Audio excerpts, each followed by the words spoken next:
बिस्मिल्लाहिर्रहमानिर्रहीम। अस्सलाम वालेकुम, गुड मॉर्निंग। उम्मीद है कि आप सब बिल्कुल ठीक होंगे, खैर खैरियत से होंगे और ज़िंदगी को भरपूर तरीके से एंजॉय भी कर रहे होंगे।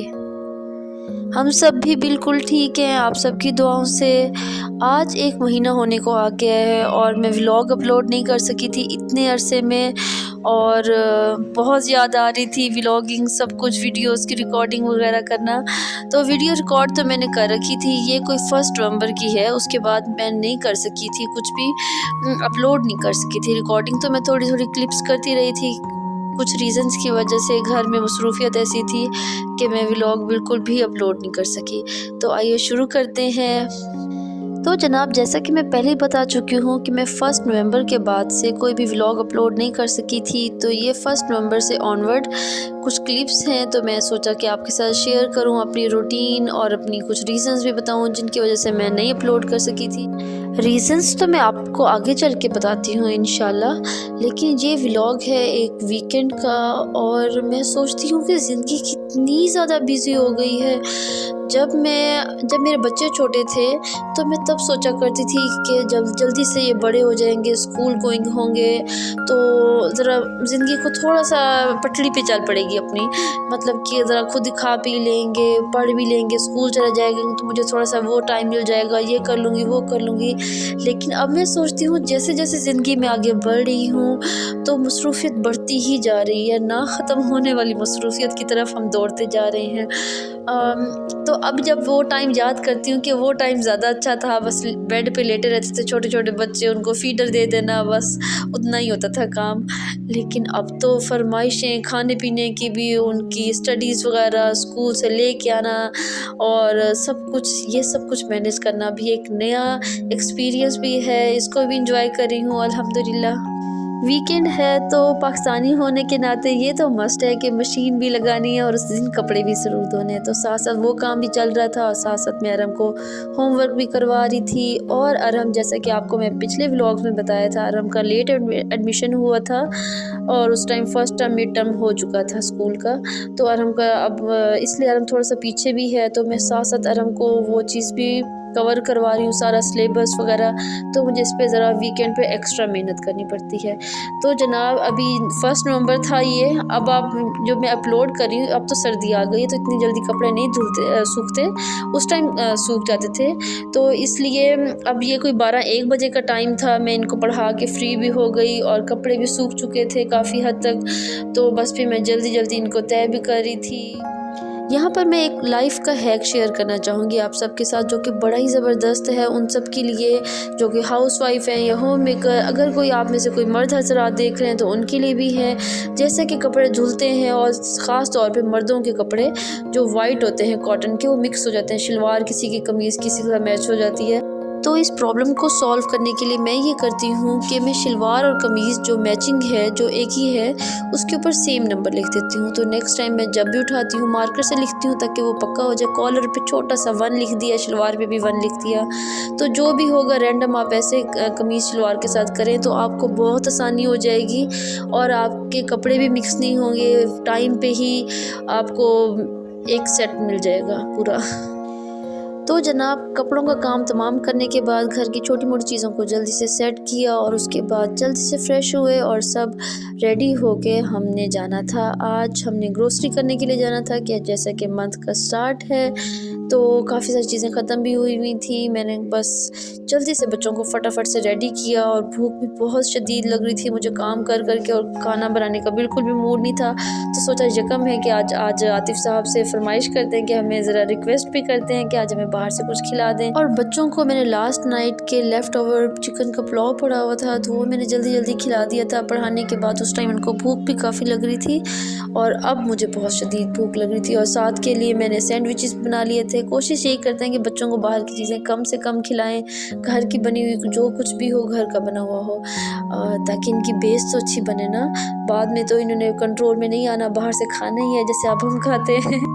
और जनाब, पता नहीं ऐसा मौसम है या फिर मौसम चेंज होने की वजह से भूख बहुत लग रही है। सिर्फ मुझे ही नहीं, बच्चों को भी बहुत भूख लग रही थी माशाल्लाह से। ये अब 3rd टाइम कुछ ना कुछ खा रहे थे। तो बस मेरा तो शायद काम कर कर के मुझे बहुत शदीद भूख लग रही थी। तो क्योंकि सारा काम मैंने अकेला किया था और तो कोई है नहीं, मैंने ही करना था बाय द वे। तो बस काम करने के बाद अब इस टाइम मेरी बस हुई थी और बस बहुत ही मज़ेदार किस्म का आतिफ साहब ने हमें खाना खिलाया और उसके बाद हम फिर चले गए एम्पोरियम। काफ़ी हमारे घर से दूर है वैसे एम्पोरियम, इस तरफ आना तो नहीं था लेकिन कुछ काम था जो हम पिछले घर में रहते थे तो हमने सोचा फिर अब उस तरफ जाना ही है तो फिर ग्रोसरी भी कर लेते हैं और उस घर से भी जो काम है वो भी कर लेंगे। तो बस हम फिर भागम भाग पहुँचे हम एम्पोरियम।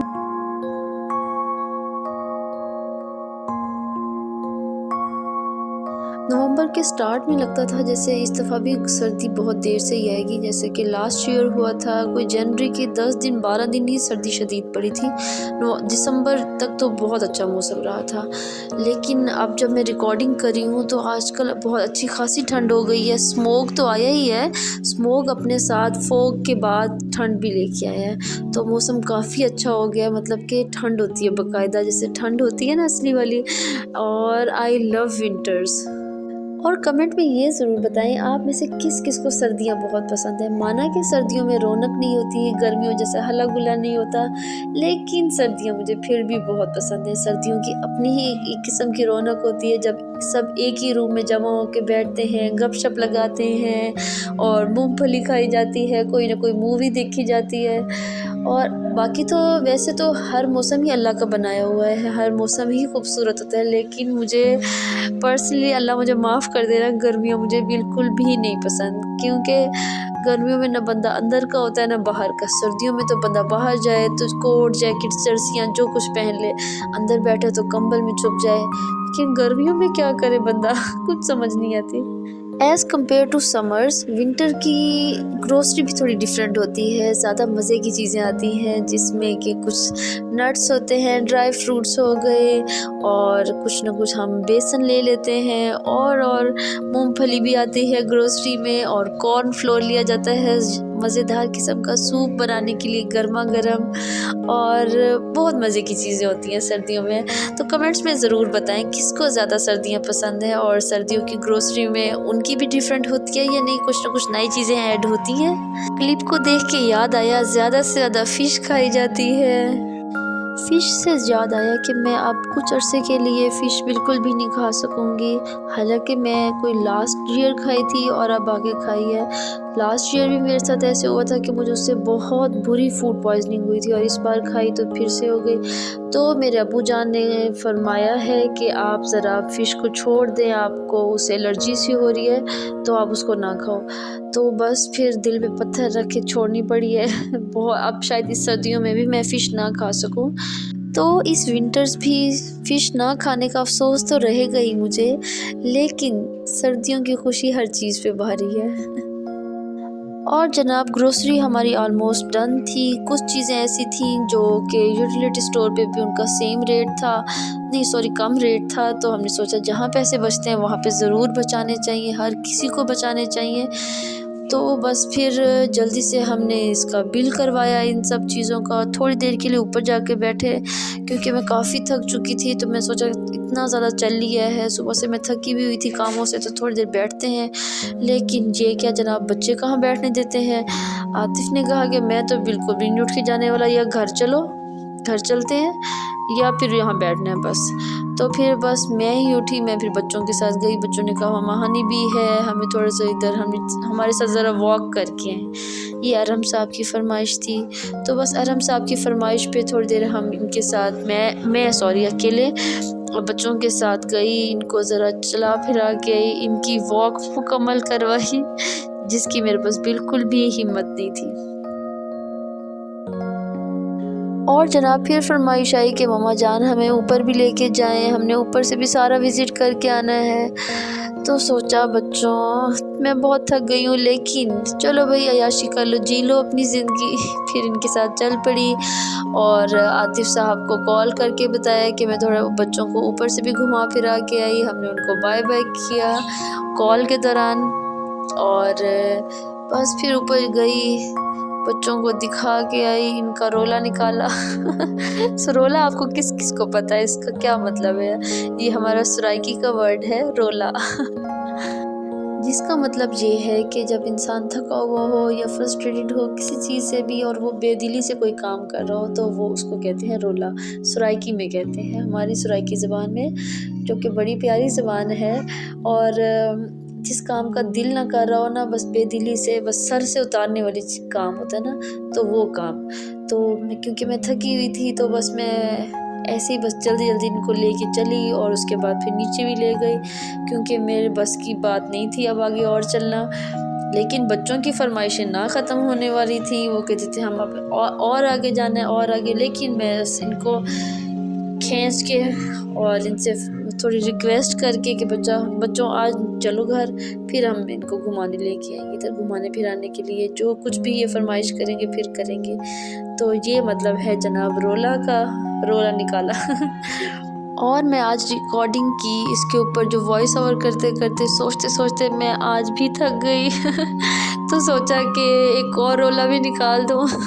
सॉरी टू से एक और बात भी बताती चलूँ कि मैं क्यों इतने दिन से व्लॉगिंग नहीं कर सकी या व्लॉग अपलोड नहीं कर सकी। कुछ रीज़न्स ऐसी थी कि पहले तो कुछ टाइम ऐसे रहा लाहौर में बिल्कुल भी सिग्नल्स नहीं थे, तो वीडियो अपलोड ही नहीं होती थी। फिर दूसरा ये हुआ कि उसके बाद आतिफ़ के यहाँ पे कज़न रहते हैं, भाई और भाभी, जो कि बहुत ही हमारे करीब हैं। तो उनका छोटा बेटा बहुत बीमार हो गया था, खसरा हो गया था उस बच्चे को। तो यहाँ पे मैं एक रिक्वेस्ट करूँगी सब पेरेंट्स को कि वो सारी की सारी वैक्सीनेशन बच्चे की टाइम से करवाएं, जो उनकी शुरू की होती हैं सारी की सारी। तो बच्चा ताकि उसका इम्यूनिटी स्ट्रॉन्ग हो, वो सारी बीमारियों से महफूज रहे, अल्लाह भी हर बच्चे को महफूज रखे। बस एक वीक उनके साथ ज़रा मसरूफ़ रहे। फिर उसके बाद अंकल आंटी आ गए जो कि आतिफ़ के अम्मी अबू हैं, वो एक वीक रह के गए। तो फिर अगला वीक मैं मुल्तान चली गई। ये सारे व्लॉग्स मैं आगे आहिस्ता आहिस्ता अपलोड करूँगी इंशाल्लाह। तो आप हमारे चैनल के साथ साथ रहिएगा और दुआओं में याद रखिएगा। उम्मीद है कि आपको मेरा आज का व्लॉग अच्छा लगा होगा। तो फिर व्लॉग अच्छा लगा हो या व्लॉग में की गई कोई बात अच्छी लगी हो या आपके लिए कोई बात फ़ायदेमंद हो तो मेरे चैनल को सब्सक्राइब कर दीजिएगा, मेरी वीडियो को लाइक एंड शेयर भी ज़रूर कर दीजिएगा और अपनी दुआओं में याद रखिएगा। फिर मिलते हैं नेक्स्ट किसी इंटरेस्टिंग से व्लॉग में। अल्लाह हाफिज़। पाकिस्तान जिंदाबाद।